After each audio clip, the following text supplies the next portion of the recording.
Devin's facing Regis Prograis, but he's also on record, him and Bill Haney, saying that they could possibly move to 147 pounds their next fight. Is this a good move? Who's he fighting? That's the question. I'm hearing, Thurman or Barrios as names that were mentioned. Yeah, I don't think it's a good move for him because he's not necessarily someone known for power. Ultimately, it's probably just hearsay to get, you want people to constantly talk about you to build up your name. But yeah, you don't need to do that. You're biting off more than you could chew. Let's see how his performance is at 40. He has a couple more performances at 40. Now his body frame, he could probably, grow into a 47-pounder, but you got some real killers at 47. Leave that alone. Don't. And like I said, I don't think it's true. I don't think they actually believe that, but there's some real killers at 47, Boots, but even Keith Thurman's still dangerous. Barrios showed that he's very formidable. Stanonius. There's a lot of guys that you don't need that work. Now, Crawford was a big puncher at 35 and 40, and still even with 47.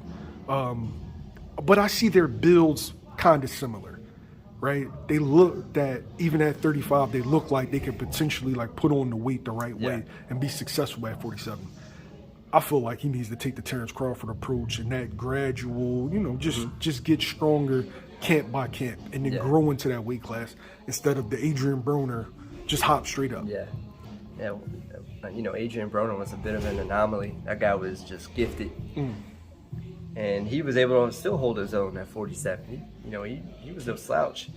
But I think you're right in the sense that, the way that Crawford did it was take his time, cleaning out the division, moved up to the next weight class, did it again, and, he's doing it right now. But I don't think the comparison doesn't really play for me because, Bud had power, like you said, throughout the entirety of it. Sometimes your power doesn't always go up, and you're looking at a guy like Devin who doesn't necessarily have power right now.